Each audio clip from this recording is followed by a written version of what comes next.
ศาสนาเป็นศาสนาสำหรับชาติเราศาสนาในสมัยนี้เป็นของที่แยกจากชาติไม่ได้เป็นความจำเป็นที่เราทั้งหลายผู้เป็นไทย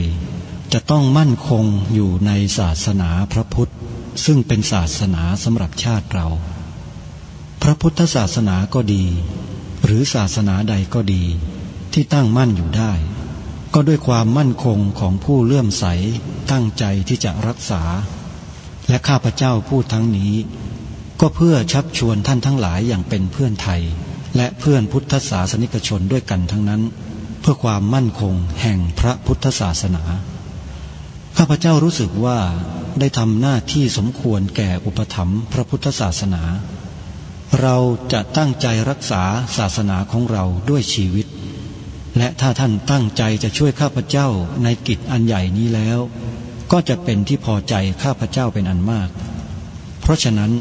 เป็นหน้าที่ของเราทั้งหลายที่จะช่วยกันบำรุงรักษาพระพุทธศาสนาอย่าให้เสื่อมสูญไปการที่จะบำรุงพระพุทธศาสนาเราต้องรู้สึกก่อนว่าหลักของพระพุทธศาสนาคืออะไรเราจะถือว่าเราเป็นไทยด้วยกันหมดเราจะต้องรักษาความเป็นไทยของเราให้ยั่งยืนเราจะต้องรักษาพระพุทธศาสนาให้ถาวรวัฒนาการอย่างที่เป็นมาแล้วหลายชั่วโคตรของเราทั้งหลายพระบรมราโชวาทของพระบาทสมเด็จพระมงกุฎเกล้าเจ้าอยู่หัวรัชกาลที่6พระบรมราโชวาทก็ดีพระราชนิพนธ์ก็ดีหรือพระบรมราชโองการของพระมหากษัตริย์ถือเป็นบทบัญญัติแห่งกฎหมายทั้งหมดทั้งสิ้นการบัญญัติให้พระพุทธศาสนาเป็นศาสนาประจำชาติไทยไว้ในรัฐธรรมนูญจึงเป็นสิ่งที่ถูกต้องทั้งกฎหมายและทางโบราณราชประเพณีการบัญญัติให้พระพุทธศาสนาเป็นศาสนาประจำชาติไทยไว้ในรัฐธรรมนูญย่อมเป็นหลักค้ำประกันให้กับประชาชนคนไทยว่าตนได้ปฏิบัติตามกฎหมายอย่างแท้จริงการบัญญัติให้พระพุทธศาสนาเป็นศาสนาประจำชาติไทยไว้ในรัฐธรรมนูญมิได้เป็นการลิดรอนสิทธิเสรีภาพของผู้ใดแต่เป็นการยืนยันความจริงตามกฎหมายและประวัติศาสตร์ชาติไทยการบัญญัติให้พระพุทธศาสนาเป็นศาสนาประจำชาติไทยไว้ในรัฐธรรมนูญจะทำให้พระพุทธศาสนาได้รับการอุปถัมภ์และคุ้มครองจากรัฐดุจเดียวกันกับที่องค์พระมหากษัตริย์ทรงกระทำมาการบัญญัติให้พระพุทธศาสนาเป็นศาสนาประจำชาติไทยไว้ในรัฐธรรมนูญจะป้องกันพระพุทธศาสนาไม่ให้ถูกลัทธินิกายนอกศาสนากระทำการใดๆได้ด้วยอุบายต่างๆนานา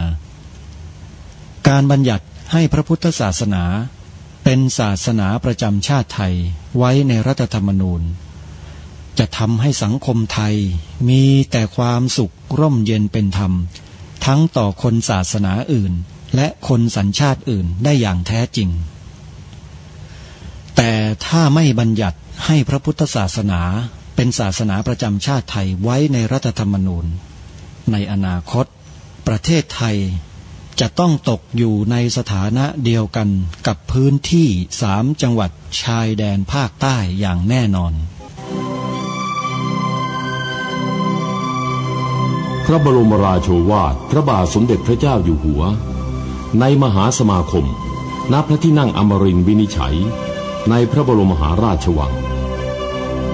โดยที่พระพุทธศาสนาเป็นศาสนาประจำชาติของเราทั้งตามความศรัทธาเชื่อมั่นของข้าพเจ้าเองก็เห็นเป็นศาสนาที่ดีศาสนาหนึ่งเนื่องในบรรดาสัจธรรมคำสั่งสอนอันชอบด้วยเหตุผลจึงเคยคิดอยู่ว่า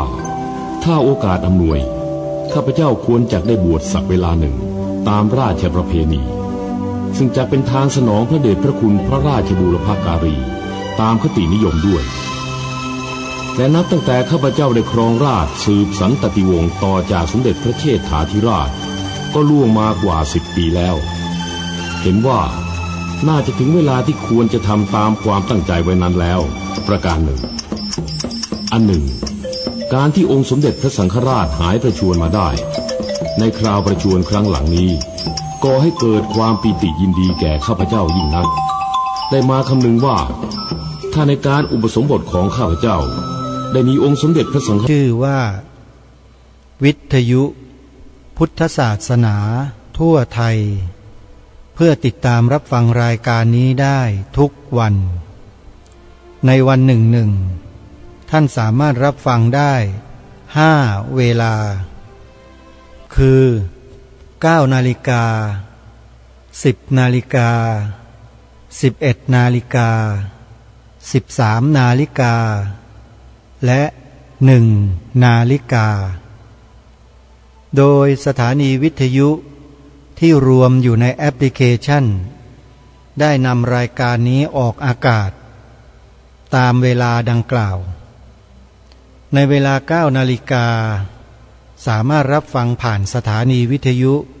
วัดหนองกายวัดอารามมงคล2 สถานี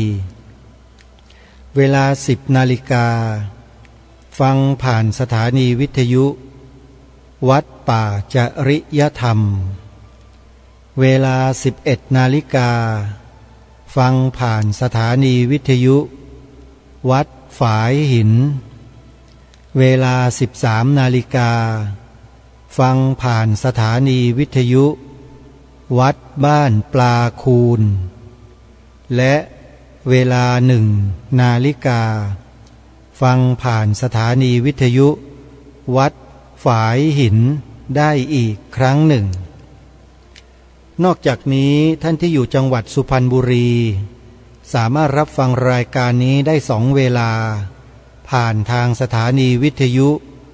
วัดสามชุกอยู่ที่อำเภอสามชุกจังหวัดสุพรรณบุรีคลื่น FM 100.25 เมกะเฮิรตซ์ออกรายการคดีโลกคดีธรรม2 เวลาคือ9 นาฬิกาและ20 นาฬิกาขอเรียนเชิญสาธุชนได้ร่วมกันเผยแพร่แอปพลิเคชันดังกล่าวให้กับญาติธรรมพี่น้องของเราได้ติดตามรายการธรรมะสาระที่ดีๆตลอดจนถึงข่าวสารข้อมูลกิจกรรมต่างๆที่เราสามารถจะร่วมกันบำเพ็ญกองการกุศลร่วมกันสถานีวิทยุที่รวมอยู่ในแอปพลิเคชันนี้มีมากถึง45 สถานีท่านสามารถเลือกรับฟังได้สถานีใดก็ได้สำหรับสาธุชนที่ต้องการจะดาวน์โหลดแอปพลิเคชันนี้ท่านสามารถดาวน์โหลดได้ด้วยโทรศัพท์มือถือระบบ Android เท่านั้นระบบ Android เป็นระบบที่สามารถดาวน์โหลดแอปพลิเคชันนี้ได้โดยท่านสามารถใช้แอป Play Store ที่มีอยู่ในโทรศัพท์เปิดขึ้นมาแล้วก็เขียนชื่อวิทยุพุทธศาสนาทั่วไทยเมื่อท่านเห็นสัญลักษณ์พระพุทธรูปตรงกลางสีดำแล้วก็มีรัศมีสีน้ำตาลท่านก็แตะดาวน์โหลดได้เลย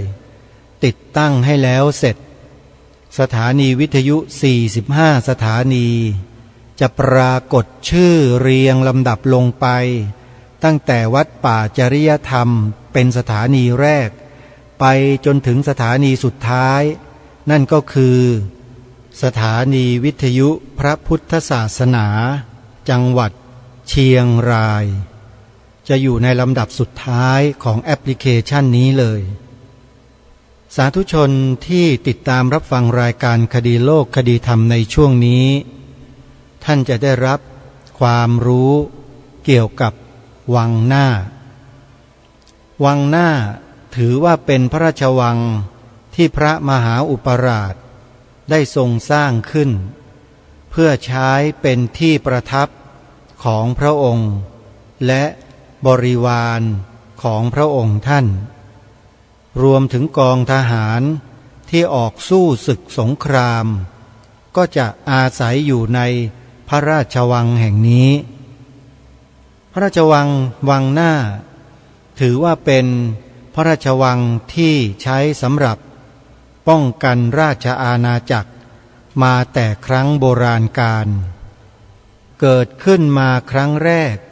ในสมัยสมเด็จพระเพทราชาผู้เป็นองค์พระมหากษัตริย์แห่งกรุงศรีอยุธยาแล้วทรงแต่งตั้งสมเด็จพระนเรศวรมหาราชเป็นพระมหาอุปราชในสมัยนั้นซึ่งถือว่าเป็นวังหน้าที่เกิดขึ้นเป็นครั้งแรกแล้วก็มีการสถาปนาพระมหาอุปราชครองวังหน้าสำหรับพระนครศรีอยุธยาเรื่อยมาจนกระทั่งถึงยุคกรุงธนบุรีก็ยังไม่มีการตั้งวังหน้าขึ้นก็สิ้นสมัยเสียก่อน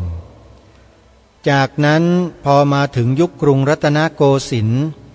องค์พระบาทสมเด็จพระพุทธยอดฟ้าจุฬาโลกทรงสถาปนาพระอนุชาธิราชของพระองค์ท่านให้ขึ้นดำรงตำแหน่งพระมหาอุปราชครองวังหน้ามีพระนามว่าสมเด็จพระบวรราชเจ้ามหาสุรสิงหนาถครองวังหน้าเป็นพระองค์แรกแห่งกรุงรัตนโกสินทร์จากนั้นมาก็จะมีการสถาปนาวังหน้าขึ้นอีก5 พระองค์มาจนถึงองค์สุดท้ายในรัชสมัยของพระบาทสมเด็จพระจุลจอมเกล้าเจ้าอยู่หัวซึ่งในครั้งสุดท้ายนี้องค์พระบาทสมเด็จพระจุลจอมเกล้าเจ้าอยู่หัวมิได้ทรงสถาปนาเองแต่ผู้สำเร็จราชการแทนพระองค์สมัยนั้นเป็นผู้สถาปนาวังหน้าขึ้นในสมัยนั้นจึงถือว่าในครั้งนั้นพระมหากษัตริย์มิได้ทรงสถาปนาและอีกสาเหตุหนึ่งก็คือในราชวงศ์ทุกยุคทุกสมัยต่างก็มีความเชื่อเรื่องอาถรรพ์คำสาปแช่งของสมเด็จพระบวรราชเจ้ามหาสุรสิงหนาถจึงเกิดเรื่องราวเกิดปัญหาระหว่างวังหน้ากับวังหลวงมาโดยตลอด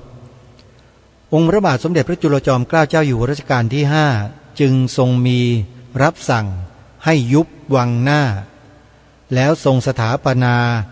สมเด็จพระบรมโอรสาธิราชสยามกุฎราชกุมารขึ้นมาเป็นรัชทายาทแทนและตั้งแต่นั้นเป็นต้นมาวังหน้าก็สิ้นสุดลงแล้วก็มีรัชทายาทที่ทรงสถาปนาขึ้นเป็นสมเด็จพระบรมโอรสาธิราชสยามกุฎราชกุมารมาจนถึงปัจจุบันและนี่ก็เป็นที่มาที่ไปแบบคร่าวๆที่มาสรุปให้พวกเราได้ฟังกันทีนี้เมื่อวานนี้ทางรายการได้นำเนื้อหาที่เกี่ยวกับพระดำรัสสาปแช่งของสมเด็จพระบวรราชเจ้ามหาสุรสิงหนาถบุญมาอ่านให้สาธุชนได้ฟังกันไปเมื่อวานนี้พร้อมด้วยเรื่องล่ำลือในรัชกาลต่างก็กล่าวถึงความอาถรรพ์ของพระดำรัสสาปแช่งของสมเด็จพระบวรราชเจ้ามหาสุรสิงหนาถมาโดยตลอดแล้วก็เกิดเหตุการณ์ที่ไม่คาดคิดขึ้นมาหลายประการจนนำไปสู่การแก้อาถรรพ์ในสมัยรัชกาลที่4และการยุบวังหน้าลงในที่สุดในสมัยรัชกาลที่5แต่ถามว่าคำสาปแช่งนั้นยังคงทำงานอยู่หรือไม่ความเชื่อส่วนตัวของผู้ดำเนินรายการนั้นเชื่อมั่นว่าพระดำรัสสาปแช่งของพระองค์นั้นยังคงอยู่ตราบใดที่ยังไม่สามารถแก้ไขให้ถูกต้องตามแนวพระราชดำริ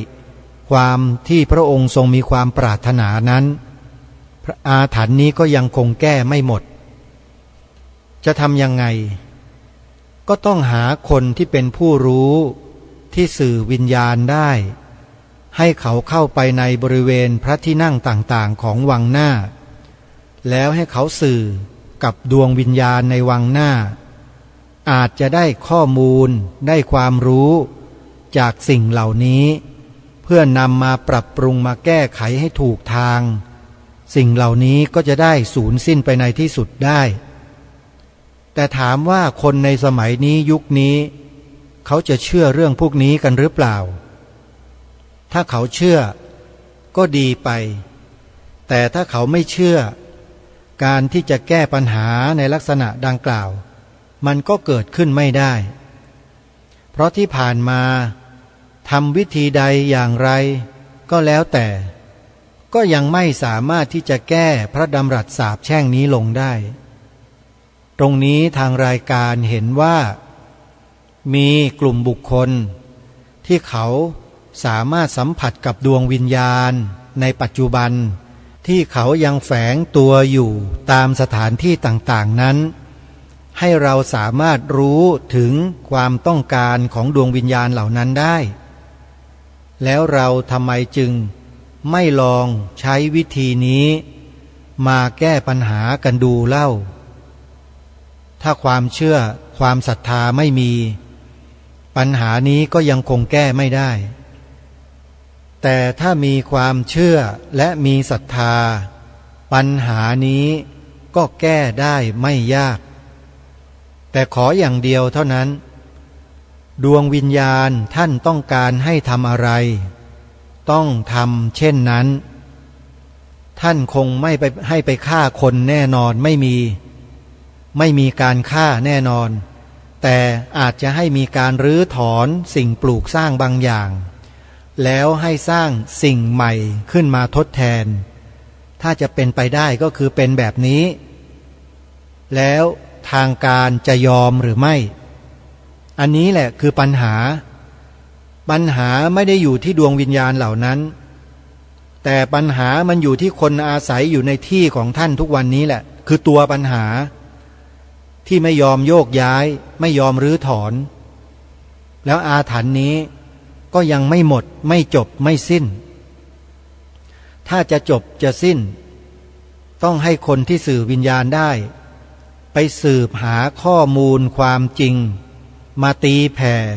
มาเปิดเผยทำกันแบบเรียลไทม์เลยก็ได้เพราะกลุ่มคนกลุ่มนี้เนี่ยเขาสามารถที่จะสื่อแล้วให้เราได้สัมผัสได้ทันทีโดยผ่านการบอกเล่า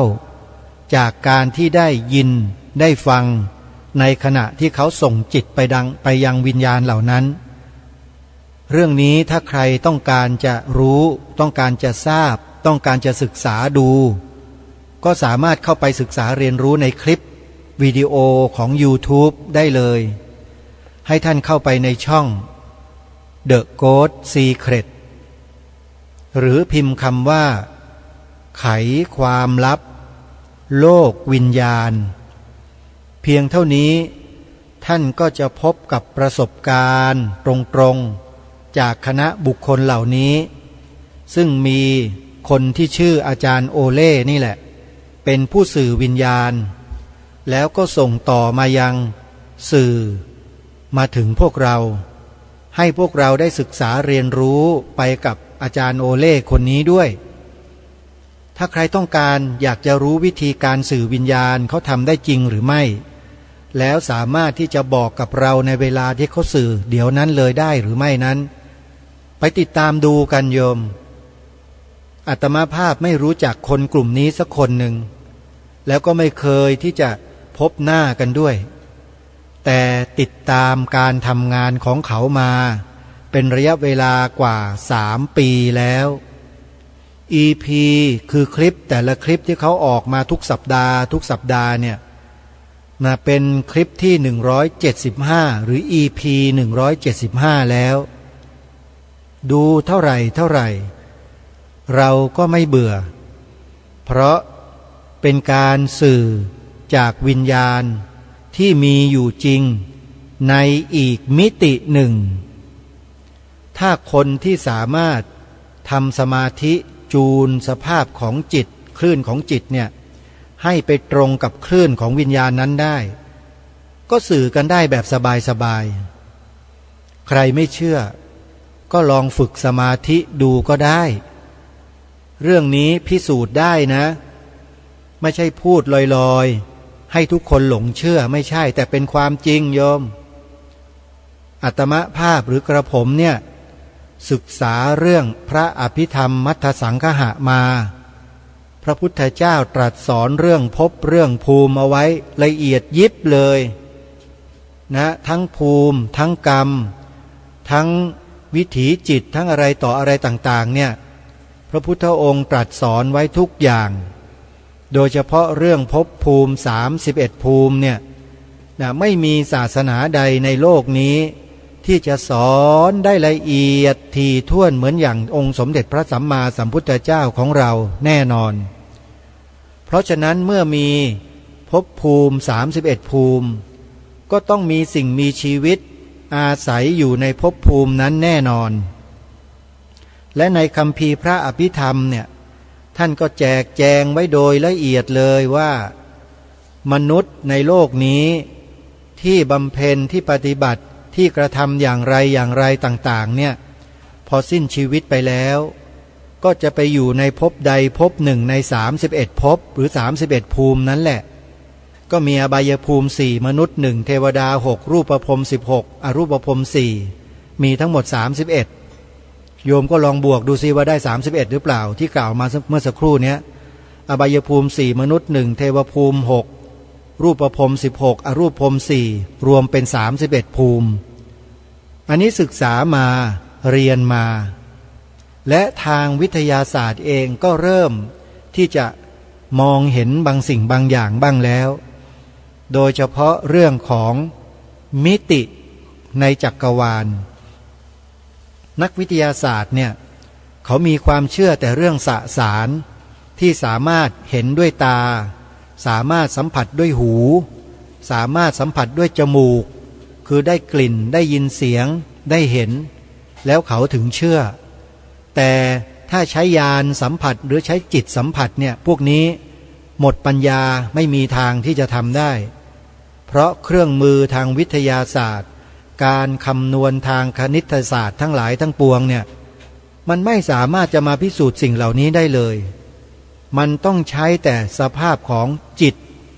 ต่อกับจิตเท่านั้นที่เรียกว่าคลื่น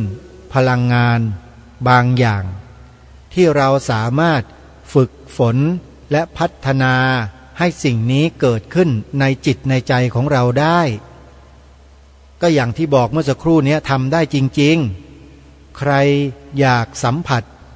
สื่อวิญญาณต่างๆที่อยู่ข้างๆกายเราเนี่ยเดินไปเดินมาอยู่เนี่ยเต็มไปหมดเนี่ยนะแต่ถ้าสื่อแล้วท่านอย่าตกอกตกใจจะกลายเป็นบ้าเอาไม่ได้นะเพราะว่าหน้าตาของคนเหล่านี้ไม่เหมือนของเรานะมีหลากหลายมากมายบางทีก็น่ารักบางโอกาสก็น่ากลัวบางคราวก็น่าสยดสยองมากถ้าจิตท่านไม่แข็งพออย่าไปฝึกสมาธิแล้วอธิษฐานจิตขอเห็นนู่นเห็นนี่นะเดี๋ยวท่านจะนอนไม่หลับนะโยมเตือนกันไว้ด้วยความหวังดีนะแต่สำหรับผู้ที่ท้าทายอยากจะพิสูจน์เนี่ยเต็มที่เลยแนะนำเลยนะวิธีการที่จะสื่อได้เร็วและทำได้ดีเนี่ยเพ่งกสิณอะไรก็ได้ใน10กสิณเนี่ยทั้งหมดได้หมดดินน้ำไฟลมสีต่างๆหรืออะไรก็แล้วแต่นะทั้งกสิณทั้ง10โดยส่วนมากแล้วจะเพ่งไฟกันแต่เพ่งไฟเนี่ยไม่ขอแนะนำให้ใครมาเพ่งกสิณไฟเพราะถ้าจิตท่านไม่แข็งพอเป็นบ้าเอาง่ายๆไฟเนี่ยอย่าไปเล่นกับไฟไงโบราณเขาบอกอย่าเล่นกับไฟถ้าใจไม่ถึงพอ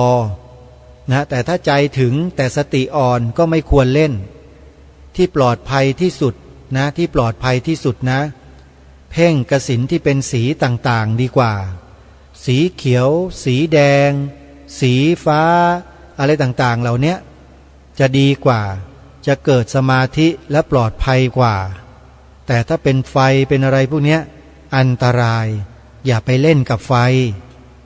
นะลองดูใครที่สนใจอยากจะสื่อวิญญาณนะโยมฝึกสมาธิให้เกิดขึ้นในจิตแล้วท่านก็อย่าลืมนะถ้าท่านฝึกสมาธิไปให้ตายถ้าไม่อธิษฐานจิตไม่อธิษฐานจิตแล้วขอให้เห็นเนี่ยเขาก็ไม่เปิดให้เราเห็นนะเหมือนกับเราเปิดสวิตช์อ่ะการอธิษฐานเนี่ยคือการเปิดสวิตช์แป๊กเปิดปุ๊บติดปั๊บเห็นปุ๊บเลยอย่าเพิ่งเชื่อนะโยมอย่าเพิ่งเชื่อไปทำเองแล้วโยมก็จะตัดสินใจได้เองว่าจะเชื่อหรือไม่เชื่อแต่สำหรับคนที่มีญาณสัมผัสอย่างที่ได้เอ่ยนามมาเมื่อสักครู่ที่เขาทำรายการ The Ghost Secret ไขความลับโลกวิญญาณเนี่ยเขาทำสมาธิเขาสาธยายมนต์มาโดยตลอดโดยเฉพาะพระคาถาชินะบัญชรเขาเป็นคนมีศรัทธาต่อสมเด็จพระพุทธจารย์โตพรหมรังสีเขามีความศรัทธาความเคารพในชินะปัญชรพรหมที่เขาศรัทธาแต่ในใจเขานั้นน่ะมีพระรัตนตรัยเป็นที่พึ่งถือพระพุทธพระธรรมพระสงฆ์เป็นที่หนึ่งเวลาทำรายการเนี่ยจะมีความเคารพมีความอ่อนน้อมต่อพระพุทธเจ้าพระธรรมพระสงฆ์อย่างมากและเขาก็จุดธูปบอกกับเทพเทวาบอกกับดวงวิญญาณที่เป็นเจ้าที่เจ้าทางที่เขาไปทำรายการที่ไหนก็แล้วแต่ก็จะต้องจุดธูปบอกเจ้าที่เจ้าทางเจ้าของที่ทั้งนั้นแล้วเขาก็เริ่มทำสมาธิการทำสมาธิของเขาเวลาเข้าสมาธินะโยมคนที่เขามีวสีแล้วคือความคล่องแคล่วเนี่ยไม่จำเป็นต้องมานั่งขัดสมาธิเอามือซ้ายมือขวาทับมือซ้ายหลับตากำหนดลมไม่ต้องอันนี้มันพวกเด็กอนุบาลเด็กอนุบาลเนี่ยเขาทำกันเนี่ยคนที่มีวสีแล้วนะคือเขาเข้าฌานได้แล้วเนี่ยอยู่ตรงไหนทำอะไรก็เข้าฌานได้ถ้าหากว่าร่างกายเขาอยู่ปกติยืนเดินนั่งนอนเป็นปกติในที่นี้ก็หมายถึงว่ามีศีลบริสุทธิ์เขาเข้าปุ๊บปั๊บเลยถ้าเขาอยากจะรู้อยากจะเห็นอยากจะได้ยินเขาเห็นเขารู้เขาได้ยินทันทีเพราะอำนาจแห่งฌานสมาธินะเพราะฉะนั้นเมื่อเขาเข้าไปสู่ในระดับฌานสมาธิระดับหนึ่งเนี่ยเขาก็จะจูนคลื่นของจิตใช้คำว่าคลื่นของจิตนะไปสัมผัสกับคลื่นของวิญญาณนั้นแล้ววิญญาณนั้นก็ต้องการจะพูดจะบอกจะสื่อพอรับสัญญาณได้ก็สื่อเข้ามาพอสื่อเข้ามาอาจารย์โอเล่แกพอรู้แกก็พูดเลยพูดตามที่วิญญาณนั้นสื่อวิญญาณนั้นบอกอย่างนั้นบอกอย่างนี้อย่างนี้อย่างนี้บอกโน้นโน้นแล้วแกก็ไปก็ทำอะไรถูกหมดทุกอย่างไม่มีผิดเลยแล้วก็ไม่มีการเตรียมการข้อมูลสคริปต์ไม่มีทั้งนั้นเรียกว่าเรียลไทม์จริงๆอันนี้ลองฟังผู้ที่เป็นเคสในแต่ละเคสที่ไปร่วมรายการก็ได้ทุกคนต่างก็พูดเป็นเสียงเดียวกันว่าเรียลไทม์สดจริงๆไม่มีสคริปต์ไม่มีการเตรียมกันก่อนหน้าไม่มีอะไรทั้งนั้นทุกคนต่างก็มีความเชื่อมั่นศรัทธาในตัวของอาจารย์โอเล่คนนี้ว่าสามารถสื่อกับวิญญาณได้จริงๆทางรายการจึงย้ำไงฮะจึงบอกกับผู้ที่เกี่ยวข้องว่าถ้าท่านต้องการจะแก้อาถรรพ์วังหน้าเนี่ยไม่ยากทำใจให้มันกว้างๆเปิดประตูใจกว้างๆหน่อยและไปเชิญคณะของอาจารย์โอเล่เนี่ยมาทำเลยมาประกอบพิธีเลยแล้วเข้าไปสื่อเลยสื่อให้รู้เลยว่าดวงพระวิญญาณก็ดีดวงวิญญาณของเจ้านายในวังหน้าทั้งหลายที่ท่านยังคงอยู่ในวังหน้าเนี่ยพระองค์ท่านเหล่านั้นทรงต้องการอะไรท่านต้องการจะให้แก้ไขตรงไหนจะได้รู้ไงโยมเหมือนกับเราไปถามเจ้าของบ้านน่ะคุณไม่พอใจอะไรคุณถึงสาปแช่งเนี่ยแล้วเราจะทำยังไงคุณถึงจะถอนคำสาปแช่งนี้ออกคุณจะอโหสิกรรมให้เนี่ยเรื่องง่ายๆแค่นี้ไม่เห็นยากเย็นอะไรเลยแต่คุณไม่ทำเองคุณมาถือมานะถือทิฏฐิกันอยู่ว่ากูรู้กว่าใครกูเก่งกูเป็นศาสตราจารย์ด็อกเตอร์ อย่างนั้นหรือเปล่ามันก็เลยไม่ได้แก้ปัญหาบ้านเมืองกันให้ถูกต้องถูกจุดกันสักทีหนึ่งใช่ไหมเล่าพูดผ่านรายการไปนี่แหละใครได้ยินก็ไปบอกกันไปเถอะนี่แนะนำทางให้นะกระผมเองหรืออาตมาก็ไม่ใช่เป็นผู้รู้อะไรหรอกรู้แต่ตัวหนังสือนั่นแหละแต่มีความเชื่อในตัวหนังสือที่องค์สมเด็จพระสัมมาสัมพุทธเจ้าตรัสสอนไว้แล้วเราบรรดาอัครสาวกทั้งหลายก็มาขยายความให้แก่พวกเราได้ฟังได้ดูได้รู้ได้ศึกษากันจึงมีความเชื่อศรัทธาอย่างมั่นคงเลยอะไรก็ตามที่ออกมาจากพระไตรปิฎกอรรถกถาดีกาอนุดีกาโยชนาศรัทธาวิเศษทั้งหลายทั้งปวงโมคคัลลานปกรณ์นยาสปกรณ์โมคคัลลานปกรณ์กัจจยานปกรณ์สัทธนีติธาตุปกรณ์เนติเปตโกประเทศสุโพธาลังการะคัมภีร์ศรัทธาวิเศษทั้งหลายทั้งปวงเหล่านี้และก็คัมภีร์อรรถกถาดีกาพระไตรปิฎกเหล่านี้เป็นสิ่งมหาวิเศษไม่ใช่สุดวิเศษนะมหาวิเศษใครได้เข้าไปศึกษาเรียนรู้ทำความเข้าใจให้เกิดความรู้แตกฉานแล้วท่านจะเข้าสมาธิเข้าฌานอะไรก็ไม่ยากเพราะจิตท่านเป็นสมาธิไวเรียนรู้ได้ง่ายนะใครที่เรียนบาลีเนี่ยจะได้เปรียบคนอื่นเพราะจิตใจท่านนั้นมันมีความหนักแน่นเป็นพื้นอยู่ถ้าจิตใจไม่หนักแน่นท่านเรียนบาลีได้ไม่จบหรอกเพราะฉะนั้นพระมหาปรริญญาทั้งหลายเนี่ยญาติโยมโดยเฉพาะพระมหาปรริญญาเอกนะโยมศรัทธาได้เลยท่านเหล่านี้เชื่อกินขนมได้ครูบาอาจารย์ระดับมหาปรริญญาเอกเหล่านี้เนี่ยท่านคงไม่นำพาตนเองเนี่ยย้อนแย้งกับสภาพที่เป็นอยู่แน่เพราะท่านมีภูมิความรู้ในคำสอนของพระพุทธเจ้ามากมาย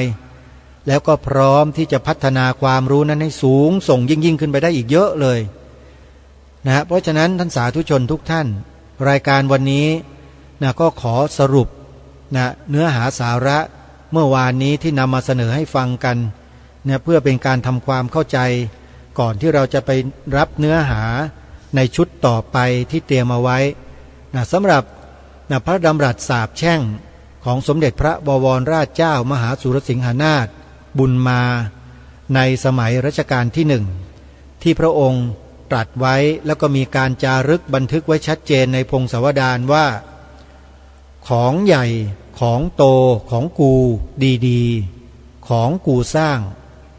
ใครไม่ได้ช่วยเข้าทุนอุดหนุนกูสร้างขึ้นด้วยกำลังข้าเจ้าบ่าวนายของกูเองนานไปใครไม่ใช่ลูกกูเข้ามาเป็นเจ้าของครอบครองขอผีสางเทวดาจงบันดาลอย่าให้มีความสุขนี่คือพระดำรัสสาปแช่งไว้โยมจะไปโทษพระองค์ท่านไม่ได้พระองค์ท่านทรงเสียสละพระชนชีพปกป้องชาติบ้านเมืองมาตั้งแต่ครั้งพระเจ้าตากออกสู้ศึกกอบกู้บ้านเมืองจนกระทั่งถึงยุคกรุงธนบุรีพระองค์ท่านก็ออกกรำศึกสงครามในสมัยกรุงธนบุรีอีก16 ครั้งและในยุคกรุงรัตนโกสินทร์อีก5 ครั้งบางตำราก็บอกว่าถึง8 ครั้งและพระองค์ก็เสด็จสวรรคตการที่พระองค์ทรงเป็นวังหน้านั่นหมายถึงตำแหน่งของผู้บัญชาการทัพแล้วก็ต้องเสด็จออกอยู่ทัพหน้าตลอดสาธุชนทุกท่านพระองค์คือเจ้าฟ้ามหากษัตริย์ผู้ทรงเสียสละพระชนชีพเพื่อบ้านเพื่อเมืองของเราที่เราอยู่อาศัยบนผืนแผ่นดินรัตนโกสินทร์นี้นะเราอยู่บนผืนแผ่นดินของท่านเราจะมาตำหนิท่านไม่ได้สิ่งที่พระองค์ท่านทรงสาปแช่งไว้นั้นน่ะเป็นความสมควรแล้วถ้าคนที่ไม่ได้เกี่ยวข้อง ไม่ได้เข้าทุนหนุนในการสร้างแล้วเข้าไปอยู่อาศัยใช้พื้นที่ของท่านเนี่ยท่านก็สาปแช่งให้ไม่มีความสุขดีนะไม่ได้สาปแช่งให้ตายโหงตายห่ากันนะขออภัยนะโยมใช้ภาษาชาวบ้านเนี่ยมันชัดดีพระองค์ท่านก็ทรงมีพระมหากรุณาทรงมีพระเมตตามากมายขนาดไหนแล้วแค่ทรงสาปแช่งว่าขอผีสางเทวดาจงบันดาลอย่าให้มีความสุขก็แค่อย่าให้มีความสุขในการเสวยอยู่บนที่ดินของท่านแค่นั้นเองแต่ถ้าใครทำมากกว่านั้นก็อาจจะเลือดตกยางออกบ้างนะก็เป็นคราวๆไปถ้าทำไม่ถูกเสียหายหรือว่าทำผิดอย่างรุนแรงมันก็เลือดตกยางออกกันบ้างนั่นแหละนะแต่ถ้าไม่ถึงขนาดนั้นอยู่อาศัยทำอะไรไปกันเรื่อยๆก็จะไม่มีความสุขแค่นั้นเองก็อยากจะอยู่อย่างนี้ก็ต้องทนต่อความไม่มีความสุขไปแต่ถ้าต้องการจะมีความสุขก็ต้องแก้ไขตามที่ทางรายการได้แนะนำก็คือเอาคนที่เขาสื่อวิญญาณได้มาสื่อวิญญาณที่อยู่ในพระราชวังหน้าเนี่ยซึ่งยังอยู่เต็มไปหมดเลยในวังหน้าเนี่ยโยมใครอยากทดสอบไหมล่ะโยมมาสิฮะมาพิพิธภัณฑ์สถานแห่งชาติพระนครเนี่ยแล้วเดินไปตามอาคารต่างๆที่เขามีการจัดแสดงวัตถุโบราณไว้ตามอาคารเหล่านั้นนั่นคือพระที่นั่งทั้งหมดที่พระองค์ทรงให้ช่างหลวงวังหน้าเป็นผู้ก่อสร้างและพระองค์ก็ทรงช่วยออกแบบด้วยพระองค์เองทั้งนั้นเลยแล้วนางสนมนมในพระชายาต่างๆข้าราชบริพารของพระองค์ท่านพระปริยุรญาติก็เสด็จประทับอยู่ณสถานที่อาคารต่างๆเหล่านี้พระที่นั่งเหล่านี้ทั้งนั้นแล้วเมื่อท่านเหล่านี้สิ้นพระชนลงจะไปไหนล่ะท่านก็หวงบ้านหวงช่องของท่านนั่นแหละท่านก็อยู่นั่นแหละโยมอาตมาภาพเข้าไปทีไรเนี่ยมีความรู้สึกแปลกๆทุกครั้งแต่สื่อไม่ได้สัมผัสไม่ได้เท่านั้นเองแต่เชื่อมีความรู้สึกว่าเชื่อเลยว่ามีความแปลกไม่เหมือนกับที่อื่นเข้าไปแล้วเนี่ยถ้าใครใจขวัญอ่อนๆเนี่ยอาจจะตกกระใจง่ายๆก็ได้คือยืนแล้วเหมือนมีคนมองอยู่จ้องอยู่นะแต่ถ้ามีสติมีสัมปชัญญะฝึกจิตฝึกสมาธิฝึกวิปัสสนามาก่อนปัญหานี้ไม่มีปัญหาอะไรไม่เกิดนะก็เดินดูเดินชมด้วยสติในขณะเดียวกันก็แผ่เมตตาไปด้วยอุทิศบุญกุศลให้พระปริยุรญาติของพระองค์ด้วย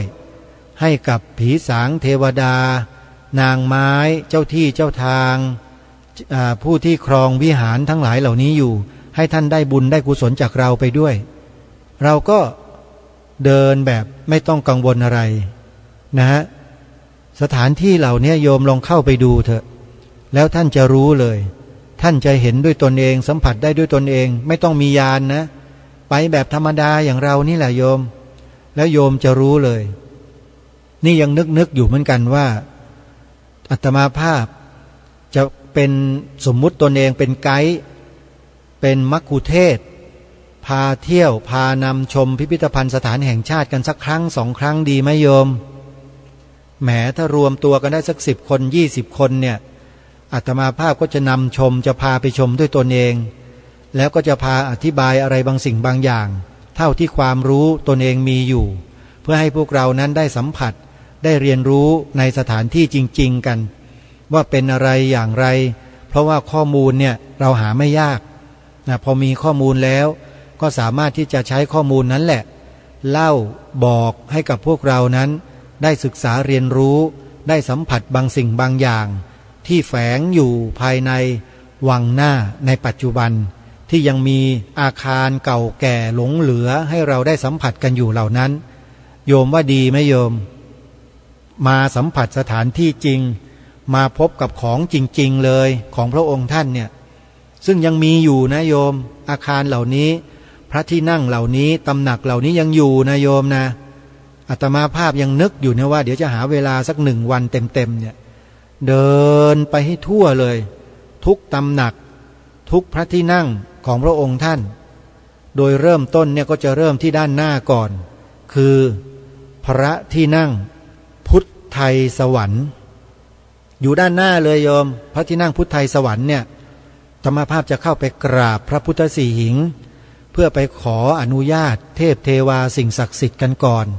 ก็จะนำพาญาติโยมเนี่ยกล่าวพร้อมๆกันเลยแล้วก็จะนำเดินชมไปนะวันนั้นต้องขอเวลาทั้งวันเลยนะเพราะชมพิพิธภัณฑ์สถานแห่งชาติพระนครเนี่ยจะต้องใช้เวลาเยอะ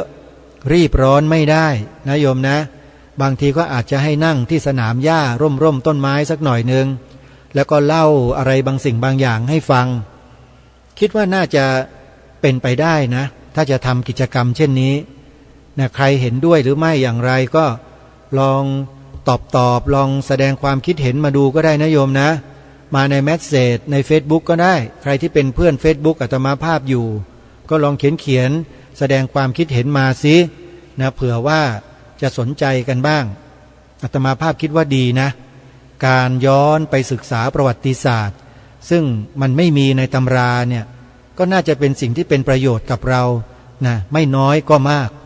และถ้าเป็นประโยชน์แล้วเนี่ยมันก็จะเกิดคุณค่าทางความรู้สึกของเราในฐานะที่เป็นลูกหลานคนไทยขึ้นด้วยเดี๋ยวจะคิดก่อนนะว่าจะเริ่มต้นยังไงท่ามกลางแบบไหนที่สุดลงยังไงในการไปแต่ละครั้งกำหนดช่วงเวลาวันเดือนให้เหมาะสมแล้วก็ไปกันจะไปกันเดือนละครั้งหรือสัปดาห์ละครั้งหรืออะไรยังไงอย่างเงี้ยนะเดี๋ยวจะต้องคอยศึกษาเรียนรู้ดูก่อนนะใครสนใจก็ลองดูนะโยมลองแสดงความคิดเห็นลองซาวเสียงกันดูซิว่าดีหรือไม่ดีอย่างไรเอาละสาธุชนวันนี้เวลาของรายการหมดธรรมาภาพต้องขอสมมุติยุติไว้แต่เพียงเท่านี้พบกับรายการได้ใหม่ในวันต่อไปขอความสุขความสวัสดีในธรรมแห่งองค์สมเด็จพระบรมศาสดาสัมมาสัมพุทธเจ้าจงปรากฏเกิดมีขึ้นในจิตใจของท่านผู้ฟังทุกท่านทุกคนเทินขอเจริญพรกล้าคิดก็ต้องกล้าทำอย่ากลัวถ้าทำความดีเป็นศึกษาปัญหาให้ทันท่วงทีเมืองไทยจะพัฒนากว่านี้รายการดีๆคดีโลกคดีธรรมขอรำพันบรรยายความคิดเครื่องหมายแห่งสีทั้งสามงามถนัดขาวคือบริสุทธิ์สีสวัสดิ์หมายพระไตรรัตน์และธรรมะคุ้มจิตไทยแดงคือโลหิตเราใสซึ่งยอมสละได้เพื่อรักษาชาติศาสนาน้ำเงินคือสีโสภาอันจอมประชาถ้าโปรดเป็นของส่วนองค์จับริ้วเข้าเป็นไตรรงค์จึงเป็นสีธงที่รักแห่งเราชาวไทยทหารอวตารนำไปยงยุทธวิชัยวิชิตก็ชูเกียรติสยามประเทศไทยที่เจริญมั่นคงมาได้จนถึงทุกวันนี้มิได้เกิดขึ้นจากความหวาดกลัวอย่างคลาดเขลาแต่บรรพบุรุษไทยของเราทุกยุคทุกสมัยล้วนแต่มีความกล้าหาญและชาญฉลาดปกป้องเอกราชสร้างชาติให้เกิดความมั่นคงโดยมีธงแห่งพระไตรรัตน์เป็นเครื่องนำชัยจึงเป็นที่มาที่ไปของรายการคดีโลกคดีธรรมกล้าคิดก็ต้องกล้าทำอย่ากลัวถ้าทำความดีเป็นศึกษาปัญหาให้ทันท่วงทีเมืองไทยจะพัฒนากว่านี้รายการดีคดีโลกค ดีธรรมรายการดีๆคดีโลกคดีธรรม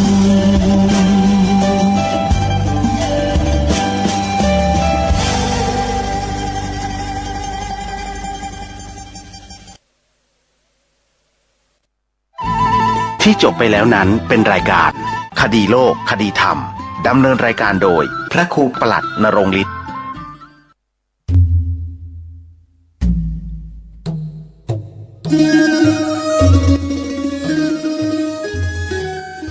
ข่าวสารเพื่อการประชาสัมพันธ์พิธีออกเมนพระราชทานเพลิงศพพระครูอุปถัมภ์ศาสนคุณ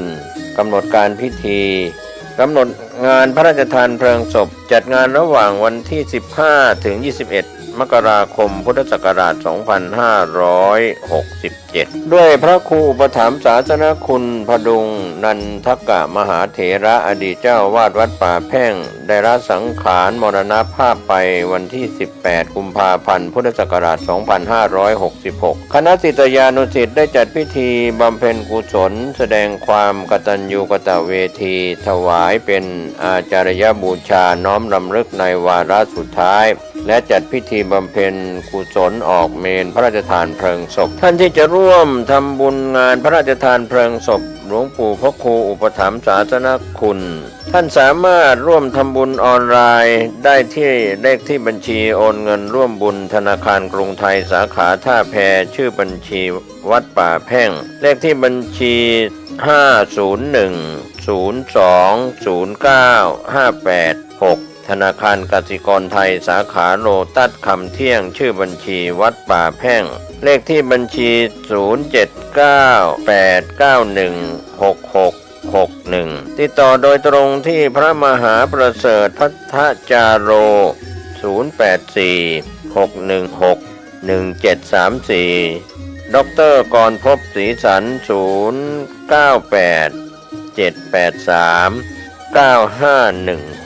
กำหนดการวันอาทิตย์ที่21มกราคมพุทธศักราช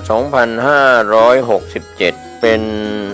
วันพิธีพระราชทานเพลิงศพช่วงเช้า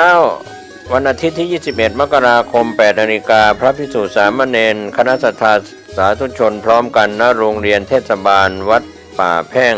9:30 นาทีพระสงฆ์20รูปสวดอาทิตตปริยายสูตร